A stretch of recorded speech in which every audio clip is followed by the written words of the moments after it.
Hey guys, Yophi here, coming to you with part two of what I filmed yesterday as far as temptation. Now, yesterday we related temptation to you as far as the way that the devil comes to you, with two of the three temptations being about your identity. And we do face those, okay? Are you who you say that you are? If you say that you're a Christian, well, then that identity is going to be challenged. People are going to do things, they're going to say things to challenge if you actually live up to what you claim, okay? And that's important for two reasons. One is because if you are who you say that you are, then you should be able to live up to what Jesus said. If you're following Jesus, then the traits of Jesus will come out. Okay, it's just like Jesus when he was talking about trees, right? A good tree cannot bear bad fruit, and a bad tree cannot bear good fruit. So people don't need a Bible to know whether you're living the way that Jesus claims, because the law is written in our hearts. If you read Romans, it'll tell you that. So you don't need a Bible to tell whether you're living right, but people want to be able to see whether you're living that way. And that's why subconsciously they might not even know that they're testing you, but they test you because the devil wants to basically go before God and accuse you and say, this is exactly what I'm talking about. You say that this person is born again, but every single time that a chance comes up, they don't live like they're following you. You see, so he wants to call God a liar, okay, by him saying that all of these people who you claim have your spirit don't.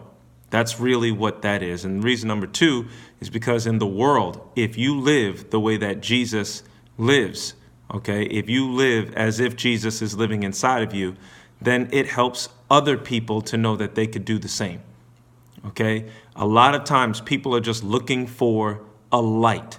They're looking for it because it's so dark in this world. The light has been turned down so much in this world that people need to see that when wrong happens, that there can be somebody who does right.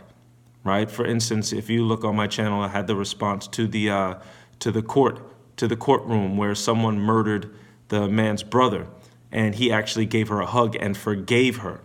People need to see the light in the world. And if they see that in you, then they know that there is a balm in Gilead. They know that Jesus is alive somewhere, if anywhere in your life. Okay, so it's important as to when you're tested to display Jesus. But we got into those two, but we never talked about the third one. We never talked about what Satan offered him, and this is important. So I'm just going to read it right here. It says, again, the devil takes him, Jesus, into an exceeding high mountain and shows him all the kingdoms of the world, not the kingdoms of Jerusalem, all the kingdoms of the world. That's important. And the glory of those kingdoms. And he, the devil, said to him, Jesus, all these things will I give you if you will fall down and worship me. And this is important. Jesus' response is, Jesus said to him, get thee hence. That means get from here, Satan, for it is written, you shall worship the Lord your God, and him only shall you serve. Now that's important. It's important because it shows that Satan is the god of this world, 2 Corinthians, right? It shows us that while Adam was the god of this world, he gave his authority over to Satan in Genesis 3. That was like the big Pandora's box. Adam opened up all types of problems when he sinned in the garden, right?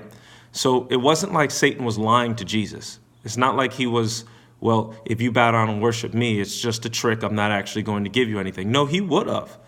But the thing is that if you bow down to Satan in order to get that stuff, then at any time, Satan can, one, strip you of it, and two, it's not really yours.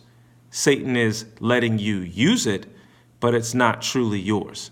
And Jesus knew this, which is why he did not accept Satan's offer. Instead, he dismissed Satan. And how does this relate to us? How is this a temptation? Well, Satan offers people things. When you think in my country, when you think of Hollywood, when you think of stardom, when you think of money, all right, being famous and rich.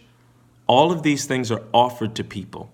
If you do this, if you do that. For instance, if you go to Hollywood, they want you to live a certain way. And the way that they want these people to live often involves drugs, okay, violence. It involves sex, okay. All of these things come along with that lifestyle. But if you live that way, then we will give you money, we will give you power, we will give you prestige, you'll be famous, people will love you, right? And how many people fall for that trap? How many young men and women who were innocent at one time, as far as mentally, right? Then they start living a way that you wouldn't even recognize. How many people do that? That is the offer that Satan gives. And it is tempting because it is, in my country, called the American dream to actually reach that. It is the American dream to be financially free and all of these things. You're bound if you so much as have to pay bills, right? And there's nothing wrong with paying your bills, right? But they make it seem as if you have to pay those bills, that there's somehow something wrong with you. There's nothing wrong with you. But what Satan does is that he offers the easy way out. He wants you to bow to him and do his lifestyle, and then he'll give you all these things. And it's amazing how so many people believe that, well, you don't have to live that way. You would be surprised, because there are so many people who take this offer from Satan. They try to live their best, but then once they do not go through with what Satan wants them to do, they become excommunicated. How many actors who are in Hollywood but refuse to do nudity, refuse to do sex scenes, refuse to use vulgar language? They want to live a Christian life. How many roles do you see them getting? You see, Satan does not want them to live the Christian life. He doesn't want that promoted. Instead, he wants them to promote nudity and sex and drugs and violence and all types of sinful lifestyles, homosexuality and transgenderism and all of the things that is the current agenda. He wants them to promote that. And in turn, he gives them money, power, respect, love, right? He will give all these things. This is what Satan was offering Jesus in Matthew 4. Okay, some people call it like the Illuminati and all of these things, whatever you want to call it, it doesn't matter. It was right here in Scripture in Matthew 4. Satan offers these things to us, and we have to be willing to do it God's way, because Jesus was exalted above everything. Okay, right now Jesus was exalted. He is exalted. He is sitting at the right hand of God himself. And he got that without going Satan's way. Okay, so there is a straight and narrow path, and it leads to life. But the way that leads to destruction is broad, right? How many people, once they get involved in this lifestyle, end up regretting it? Because they get all the money, they get all the power, they get all the respect, all these fans, they love them so much, and then something happens to them, and then next thing you know, somebody else replaces them. That fast, just that fast, they get replaced. So it's amazing. These things are temptations. And we're saying that they're temptations because that means that Jesus was tempted to do it. It's not like it was nothing to him. He had to turn it down, even though he may have desired to do it. Who wouldn't want all the kingdoms of the world? Who wouldn't want to be the top dog in the business, right? But Jesus turned it down. And likewise, because Jesus beat Satan here, we can.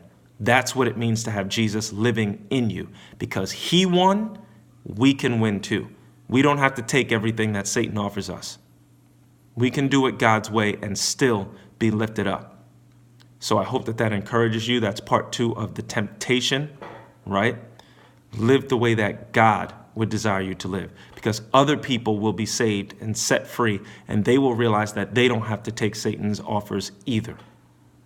Be blessed. Peace, guys.